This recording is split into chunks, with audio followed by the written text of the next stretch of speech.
Good morning, Senator Chipman, Representative Terry, members of the committee. My name is Linda Caprara, and I'm a resident of Winthrop, and I represent the Maine State Chamber of Commerce. We are opposed to LD 1941.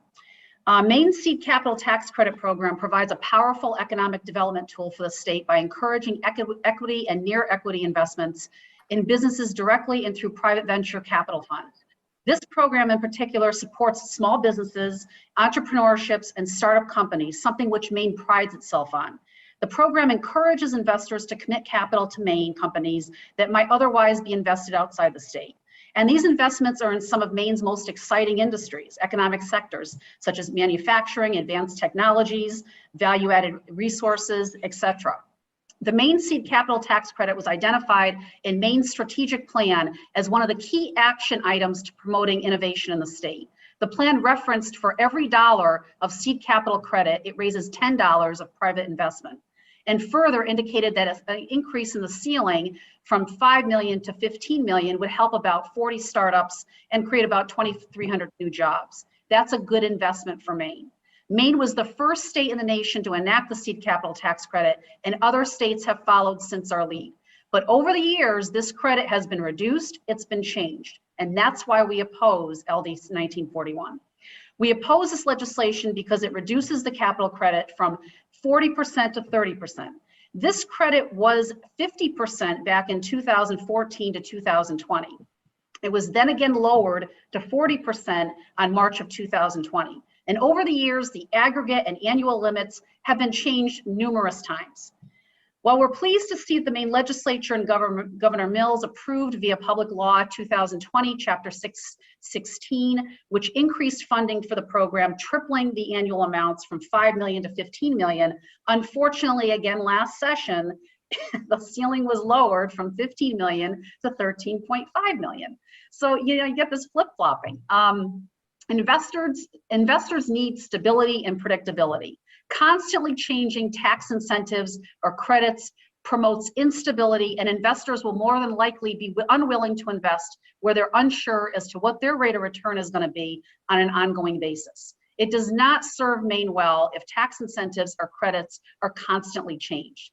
The Maine Seed Capital Tax Credit Program places Maine in a stronger position to compete. It's pure competition out there when it comes to attracting capital. Maine is in a great position offering what they do for tax incentives like this credit. Let's not lose sight of the importance of it. And I'd like to address a couple of the comments that I heard, or a couple of questions, particularly Representative Sachs's question on, what are we getting for this? The credit itself and what they actually talked about in the report never addressed the indirect impacts that every dollar of investment or every job created has on the Maine economy.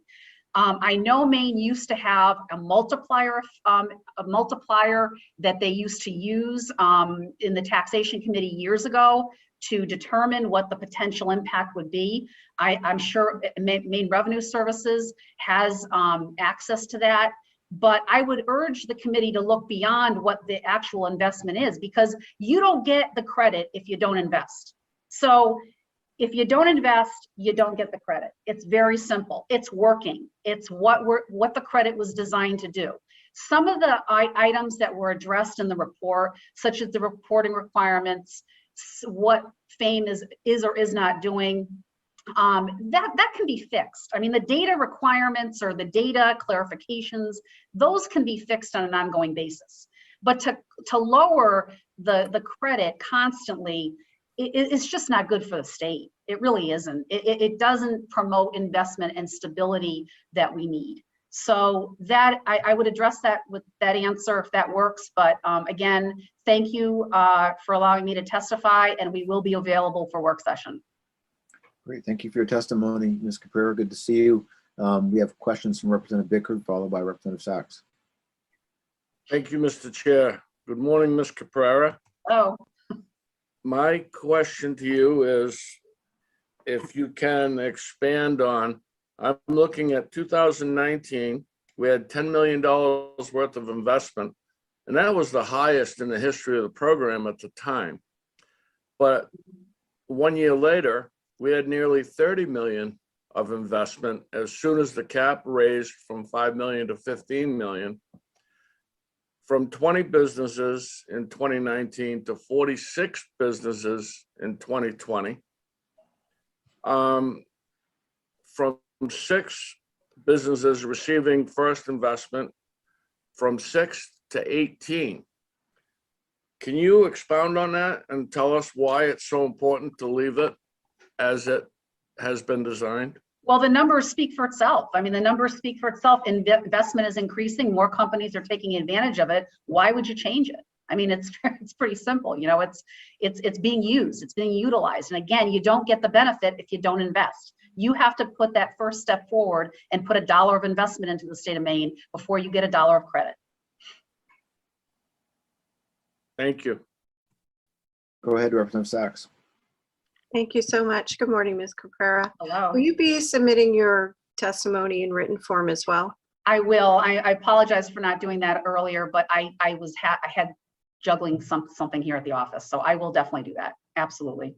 And I just want to reinforce the OPEGA report actually found that the data on the 10-to-1 investment was incorrect. It's actually closer to 2-to-1. So if we can make sure that everybody reviews that OPEGA report.